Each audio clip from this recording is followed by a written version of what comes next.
What is going on, everybody? Welcome to Off the Top Rope, Off the Mic Sports Network. So I did about 45, 50 minutes of a post show.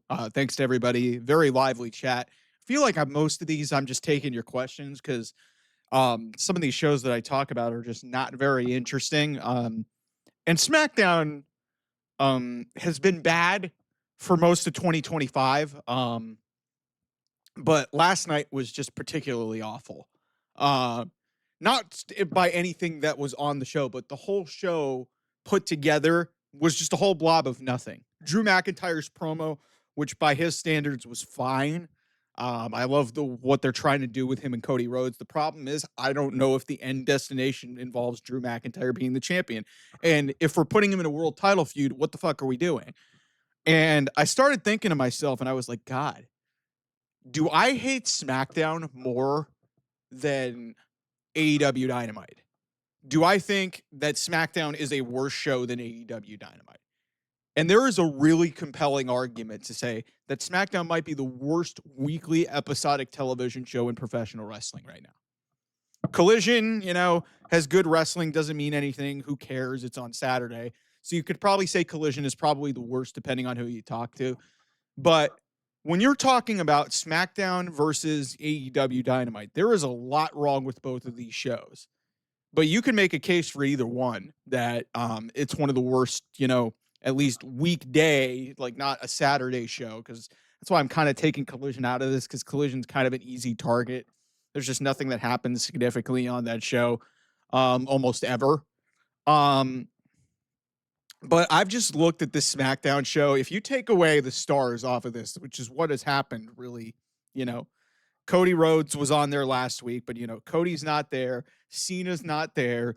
Randy Orton, isn't there. Randy Orton hasn't been on the show since SummerSlam.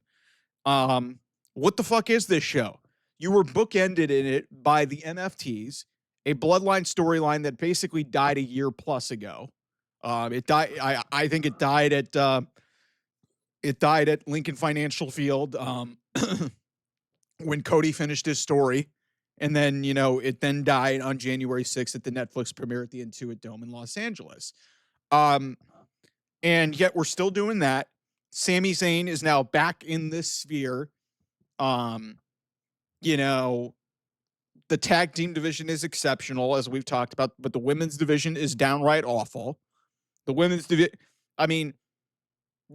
some of this is just bad booking, and both these things are more similar. SmackDown and AEW Dynamite are more similar than you might think. Like, there's some good wrestling that occasionally happens on these shows, but it's just this cycle of the same shit. At least they're not putting $100,000 and doing these 8-person tags that are just irrelevant and you're just putting amounts of money. You're calling them all-star matches. That's the thing that I have the issue with AEW on. But for SmackDown, it's like, considering the roster that they have and considering the levels of talent that they have across, multiple brands, it's just like, to see SmackDown in as bad of a spot as it is. And I said this on the live show last night. I don't know how this show could have gone from 3 hours to 2. We were like, thank the Lord. This show somehow got worse. It somehow got worse from going down, from losing an hour. Because, now, Julia's not even getting on this show. She won the United. We have no compelling challengers for Tiffany Stratton in the women's championship. Like I said, the SmackDown women's division is an atrocity. We're hinting at another Nia Jax match. It's almost like they are just in a holding pattern until Bianca Belair gets back. We don't know what's going on with Naomi. Naomi was a big loss for the SmackDown women's division because she was probably the most interesting character in that division. Charlotte is now with Alexa Bliss, which is great, but that also hamstrings the women's division on SmackDown because you have 2 main event level women who could be facing Tiffany Stratton, one of whom has already faced Tiffany Stratton in Charlotte Flair. And now you're putting them in the tag team division, which, is really a dead division, but they're trying to make it work, and I hope it does work out. But it's just, you think about both these shows were pretty bad this week, AEW Dynamite and SmackDown. AEW Dynamite had some great wrestling on it, but some really just incomprehensible decisions made leading into Forbidden Door a week from Sunday. And then And then you've obviously got SmackDown. It's just like, what are you building to really that's significant on this show this week? One of the big matches for Clash in Paris, Cena and Logan Paul, and neither one of them were there.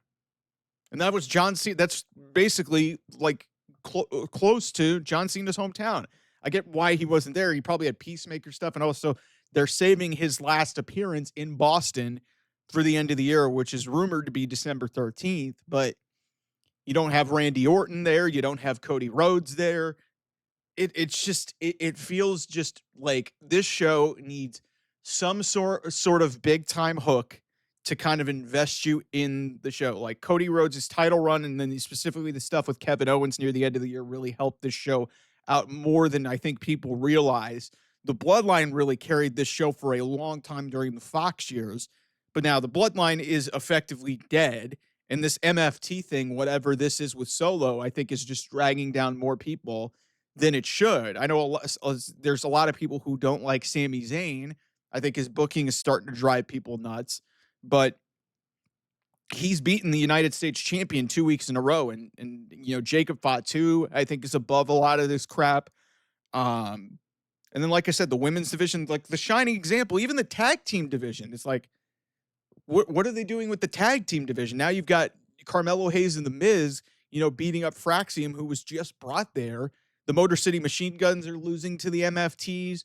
You've got DIY. Like, they've got to get some of these SmackDown tag teams and freshen up that division, because now you've got the Wyatts, who are the champions, who I've been out on the Wyatts for a while. I don't know why they continue to try and push them as something relevant, but hey, they finally have done something really to distance themselves from this whole Bray Wyatt. It's a lot of Bray Wyatt stuff, but now they're trying to be their own thing rather than sort of stick to the legacy of Bray Wyatt. But it's just, a lot of this is just, it doesn't matter. It doesn't matter, because it's like, listen, you watch that show on Friday night and you'd be like, okay, am I any more excited to watch the next premium live event, Clash in Paris or whatnot? And you're like, no, because John Cena and Logan Paul weren't there. Randy Orton's not there. Your big stars aren't there. We don't know when Cody Rhodes is going to be back, because Cody Rhodes is obviously off television to do Street Fighter. I don't even know if he's going to be a part of the Paris show. And even with that, it's just like it's hard to get invested in the mid card, even the women's division. Charlotte and Alexa has kind of become very cliche after being a genuinely interesting, tag team act. And now they're, getting involved with the Secret Service, and I like Chelsea Green. But listen, if you were to tell me SmackDown is a worse show than AEW Dynamite, I would have a hard time arguing with you. I would really have a hard time arguing with you. WWE, the only difference really is WWE drew like 12, 13,000 people in Boston. But these shows are boring. And if you're going to want to keep people hooked in, you have got to produce better television. Don't know if it's a Road Dogg thing. Triple H was in Greece. People are more concerned about, joking about like his board shorts that he had from like 15 years ago. And also that he's out of shape, but it's like, the guy had a heart condition. But it's like, if we're talking about these two shows, man, these are two of the worst shows on television right now in terms of pro wrestling. Collision, I don't even really consider, because Collision, in the grand scheme of things, doesn't matter. But when it's SmackDown and AEW Dynamite, it's like, these are two shows that are supposed to be two of the preeminent brands, at least that you see across the professional wrestling sphere. And one of them's just forcing a bunch of shit, doesn't have really any compelling storylines, and the other one's just kind of coasting. So, I mean, I think that, AEW has been kind of reckless with how they've booked things recently, but, it doesn't even look like WWE's even trying. Even the John Cena stuff, it's like, really? Logan Paul? That's where we're going with this? Brock Lesnar? I get that he, has some lineage, but the Logan Paul thing I just don't think was needed. And then, he's not there in his hometown. They finally figured out how to get Carmelo Hayes on the show, but now, hey, Andrade and Rey Fenix, they were a preeminent tag act. I thought they should have won the tag team titles at SummerSlam. They're not even on the show. Julia, the women's United States champion, like that title has been just, horrendously booked. The women's the women's championship itself with Tiffany Stratton.